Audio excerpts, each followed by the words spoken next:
O Senhor esteja convosco.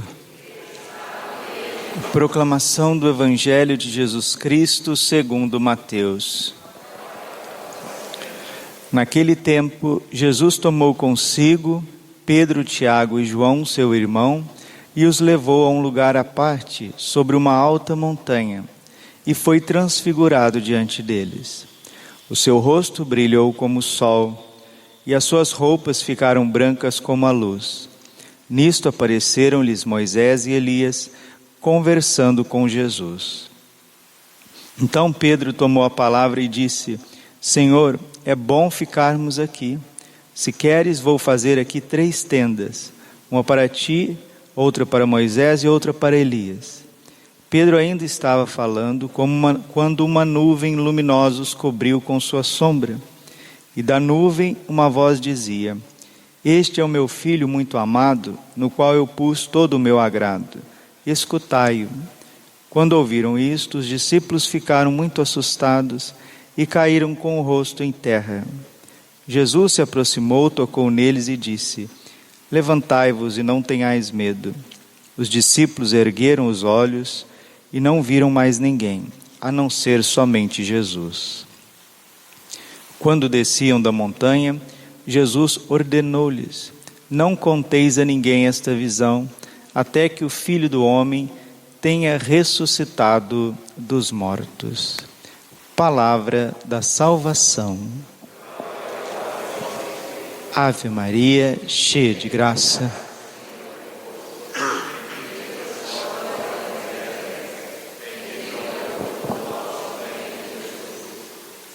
Maria, Mãe de Deus, rogai por nós, pecadores, agora e na hora de nossa morte. Vinde, Espírito Santo, vinde por meio da poderosa intercessão do Imaculado Coração de Maria, vossa amadíssima esposa. Podemos sentar um pouquinho.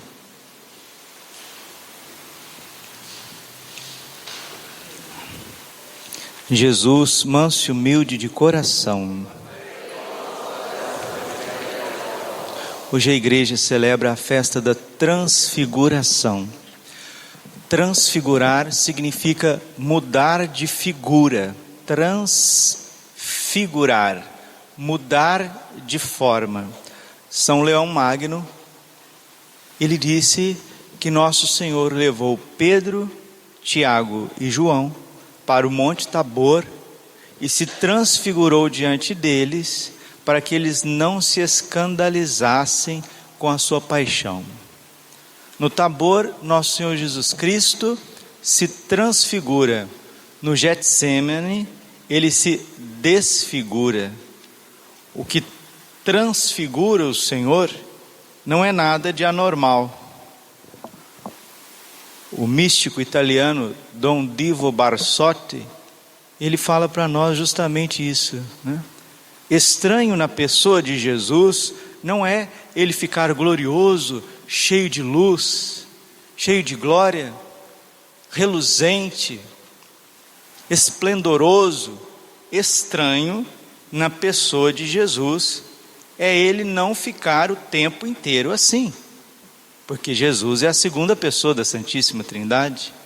Aquilo que os céus dos céus não contêm, que é a glória de Deus, está ali naquele menininho, na manjedoura. Os céus dos céus não contêm a força, o esplendor de uma glória incomensurável. E essa glória se esconde na casinha de Nazaré, com São José, trabalhando dia e noite.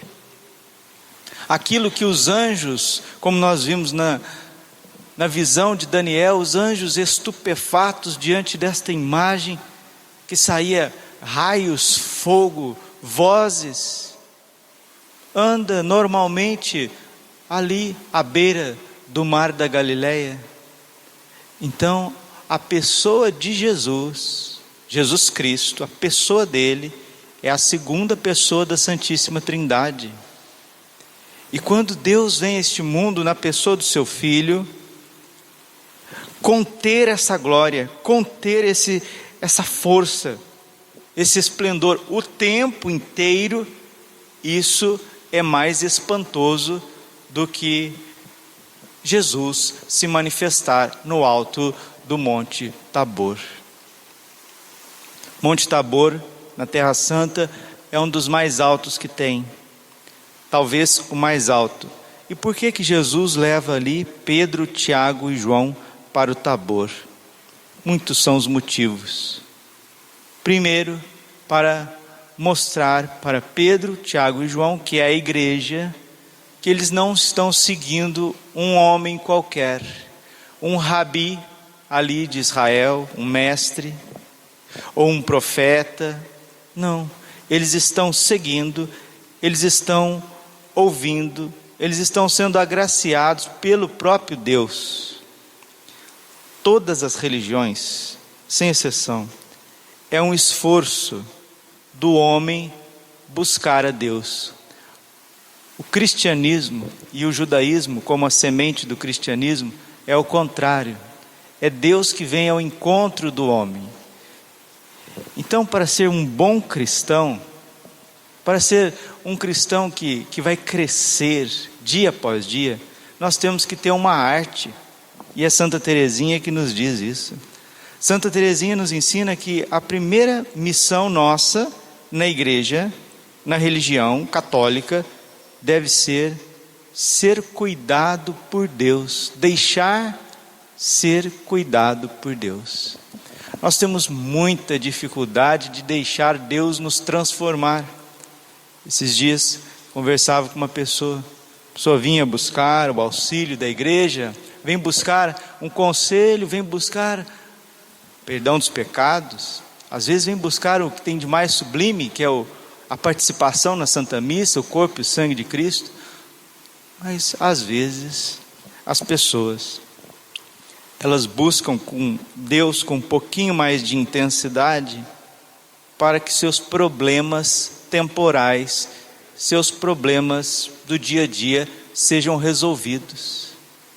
E a pessoa acaba fazendo da religião uma resolução contínua de problemas.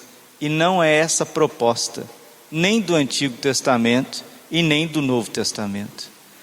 Se você não sabe qual que é a proposta, o Espírito Santo precisa recordar para você e para mim. Você está aqui hoje, você está aqui sentado, você que está à missa, você que vai ouvir essa homilia depois, você que está ouvindo essa homilia vai ouvir hoje durante o dia. Você que está aqui na missa agora, você veio aqui à missa mais uma vez para que Deus pudesse te transformar. Deus quer te transfigurar. Deus quer mudar Adão em Cristo. Deus quer mudar Eva em Maria.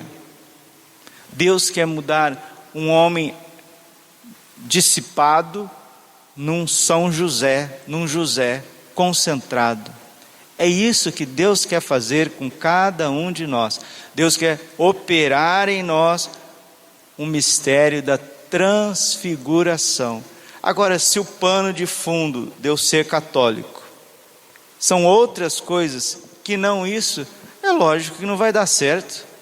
Se eu saio daqui de Várzea Grande, se o meu destino não é Sinop, né? Eu tenho que ir para Sinop, mas eu saio aqui de Várzea Grande, Cuiabá, aqui meio perdido, então eu vou aqui para o lado de Rondonópolis, já vou descendo aqui para o Campo Grande, eu não chego em Sinop. Tem uma multidão de católicos bem intencionados que não sabe para onde estão indo, não sabe para onde estão indo. Por quê? Porque o mais importante é resolver meus problemas aqui, não sei o quê. Eu tenho que pagar essa conta, eu tenho que educar essa criança aqui, eu tenho que formar esse meu jovem, esse meu filho, e eu tenho que passar essa questão desse carro aqui, eu tenho que resolver, e a minha saúde não está boa, mas Deus vai me abençoar, e eu vou ficar com a saúde boa. Ou seja, o pano de fundo, que era para ser a nossa configuração com Cristo, e isso se faz através da oração, através da vida de oração contínua, de uma vida sacramental, participando, adorando, ouvindo a Deus. Hoje o Pai deixa claro para nós. Mateus 17:5. Pedro ainda estava falando, quando uma nuvem luminosa os cobriu com sua sombra, e da nuvem uma voz dizia: este é o meu filho muito amado, no qual eu pus todo o meu agrado, escutai-o, escutai-o. Você falar assim para mim: ô padre, me faz um empréstimo aí de 10 mil reais. Eu não tenho. Ah, padre, me empresta 5 mil reais, eu estou precisando para resolver um probleminha aqui. Também não tenho. Mas por que o senhor não tem 10 mil reais, 5 mil reais, 4 mil reais, 3 mil reais? Não tem. Mas por que o senhor não tem? Porque eu não me preparei para isso. Eu não vivo para isso. Eu vivo para acumular tesouros no céu. Mateus 6:24. Não é a minha intenção ter dinheiro no banco. Não é a minha intenção ter carro novo. Não é a minha intenção ter bens. A minha intenção é acordar de madrugada para rezar a liturgia das horas. A minha intenção é rezar o rosário todos os dias, inteiro, 4 terços. Minha intenção é parar às 3 horas da tarde e rezar o terço da misericórdia. A minha intenção é levar a entronização dos Sagrados Corações de Jesus e Maria nas casas. A minha intenção é que venham os pecadores ao confessionário para que possam se livrar dos seus pecados. A minha intenção é que o corpo e o sangue de Cristo seja cada vez mais adorado numa capela digna, bonita, silenciosa, cheia de amor, cheia de beleza. A minha intenção é ler Santo Tomás de Aquino. A minha intenção é ler os padres da igreja. A minha intenção é mergulhar na vida de oração. Eu vivo para crescer nas moradas de Santa Teresa d'Ávila. É para isso que eu vivo. E se você é pai, você é mãe de família, você também pode viver para isso. Não só pode viver para isso, mas deve viver para isso. Deve viver para isso. Isso significa fé. Uma pessoa que tem fé, ela se programa para ter fé. Quem não tem fé é porque não se programa para ter fé. E desculpe, não sei se isso é boa ou má notícia, participar da missa de vez em quando. Deixa eu ir na missa no domingo, porque aí eu vou ficar cheio de fé. Não vai não, filho. Não vai de jeito nenhum. Participação em missa de domingo, rezar um terço no grupo do terço dos homens, vai deixar eu cheio de fé. Não. A praga que está assolando no cristianismo é que as pessoas não vivem para o céu, não vivem para uma vida em Deus. Depois querem vir na igreja e que a igreja resolva todos os seus problemas temporais. Olha, isso é uma religião mais do diabo do que de Deus. Então nosso Senhor leva Pedro, Tiago e João no Monte Tabor para deixar claro para eles quem que eles estão seguindo. Por isso que leva no monte mais alto de Israel. Lembra depois São Paulo, Colossenses capítulo 3, versículo 1. Buscai as coisas do alto. Afeiçoai-vos as coisas lá de cima, não as da terra, porque estáis mortos e a vossa vida está escondida com Cristo em Deus. Assim deve ser a vida de qualquer cristão, seja ele padre, seja ele religioso, casado, solteiro, jovem, ancião. Ele deve buscar a Deus com todo o seu coração, amar o próximo. Aí acontecerá uma transfiguração, uma mudança. Se a pessoa se programa para ir para Sinop, ela chega em Sinop. Nem que o carro quebre 20 vezes. Ainda bem que tem borracheiro aí que não acaba mais, né? Borracheiro, mecânico, chega lá. Cai, levanta. Como o Padre Jonas sempre dizia, né? Igual quando tem a piracema, os peixes precisam subir, né? E ali, meio que remar contra a maré, os peixes precisam subir para a reprodução. No tempo de piracema, precisa remar contra a corrente. Lá no Canadá tem aquela subida dos salmões. Muito bonito aquilo, os salmões, subindo. E eles chegam todo arrebentados lá. na onde vão reproduzir. Talvez você vai chegar todo arrebentado, como esses salmões, todo cheio de cascas, né? Cheio de escamas saídas, cheio de arranhões. Mas você vai chegar lá, mas não pode desistir, não pode desistir. Você sair daqui agora, depois da missa, terminou a missa, agora vou lá para minha casa, vou para o meu serviço, vou para os meus afazeres do dia a dia. Infelizmente, queridos, o sentido da vida de uma multidão de católicos não está em ser como Cristo, mas está em trabalhar e ouvir notícias. Ouvir notícias e trabalhar. Deixa eu ver como é que tá as coisas. Tá. Vamos trabalhar. Como que uma mente assim vai conseguir receber a luz do Evangelho? Não recebe. Mas a gente não tem que trabalhar? A gente não tem que saber o que está acontecendo? Sim, mas se isso for a essência da tua vida, misericórdia. Por que que as pessoas não têm o mínimo conhecimento da fé católica, da presença real de Jesus na Eucaristia, do credo apostólico, de fazer uma boa confissão, de se conhecer um pouquinho, de se comportar na igreja?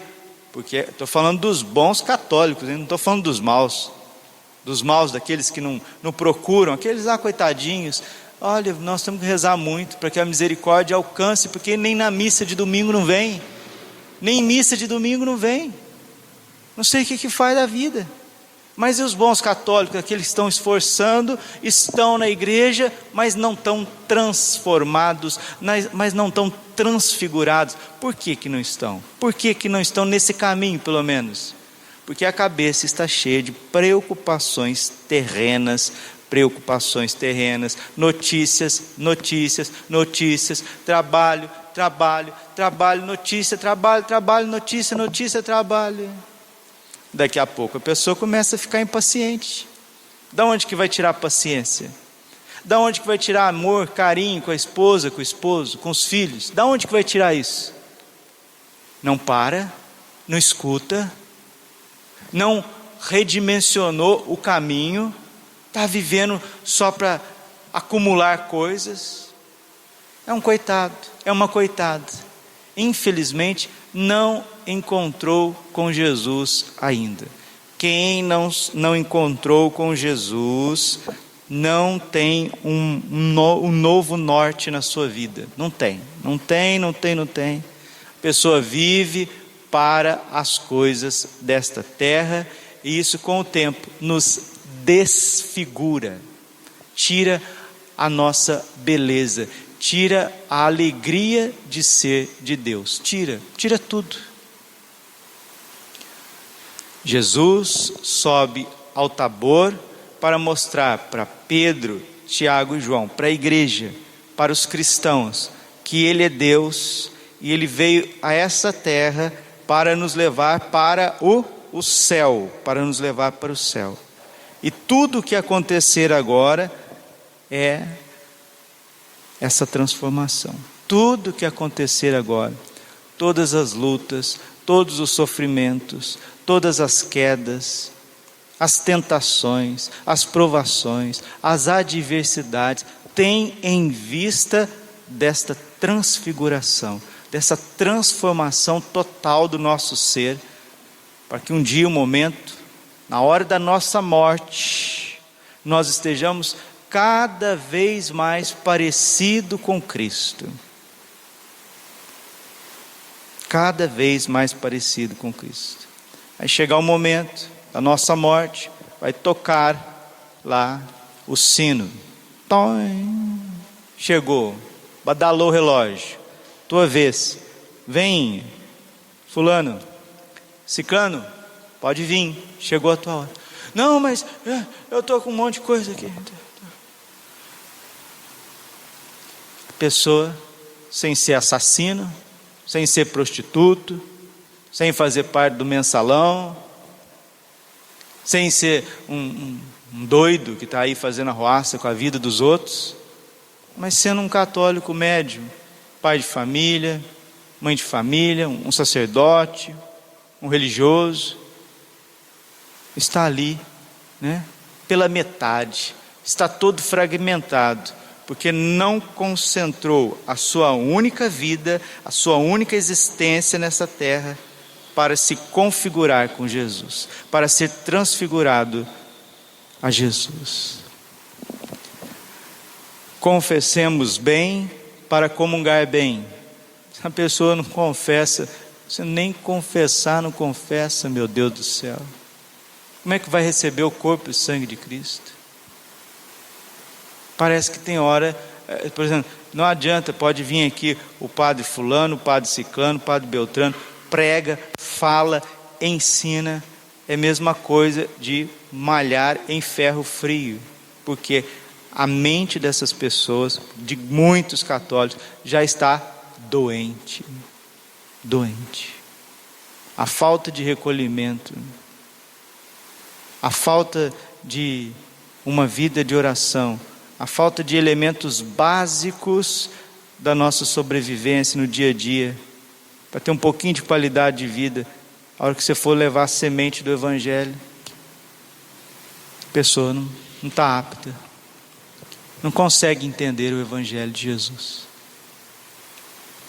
Peçamos a Nossa Senhora, ela que sempre ouviu e acolheu a palavra do Senhor e colocou em prática, que ela nos ensine a viver o Evangelho de forma simples, forma prática, coisas práticas, realizáveis, que todos nós precisamos fazer, porque esta é a vontade de Deus a vosso respeito, a santificação. Deus quer nos santificar, o Espírito Santo quer tomar posse da nossa alma com os seus dons, frutos, carismas, com as bem-aventuranças. O Espírito Santo quer mover cada um de nós. Romanos capítulo 8, versículo 14. Se somos conduzidos pelo Espírito, somos filhos de Deus. Agora a pergunta é, e termino, você, tua família, você é conduzido pelo Espírito Santo? Quem conduz a tua vida? Ou é a notícia? Ou é a faculdade? Ou é o Zé Carioca da esquina? Dona Mariazinha? Porque as coisas chegam na gente através dos outros. Ai, padre, eu não vejo nada, mas está tanto de gente vendo tanto de bobagem, que lá chega tudo na tua mente, nos teus ouvidos. E a pessoa desorientada, ela é conduzida por isso, por uma sociedade desfigurada, uma sociedade sem sentido, e isso vai chegando na vida de batizados e de cristãos. Jesus precisa pegar cada um de nós, levar no Tabor, se transfigurar diante de nós e dizer, esse é o caminho. Aí o Espírito Santo tomará posse da nossa alma, e aí seremos cada vez mais felizes, realizados, no meio das provações, porque Jesus vai para o Tabor para levar cada um de nós para o Getsemane. Depois do Getsemane vem o Calvário, depois do Calvário vem o sepulcro, depois do sepulcro vem a ressurreição. Esse é o teu itinerário, esse é o mapa que você vai seguir daqui para frente. Se você não entendeu, desculpa, você não vai chegar lá. Glória ao Pai, ao Filho e ao Espírito Santo, como era no princípio, agora e sempre. Amém. Coração imaculado de Maria, confiança, saúde e vitória minha.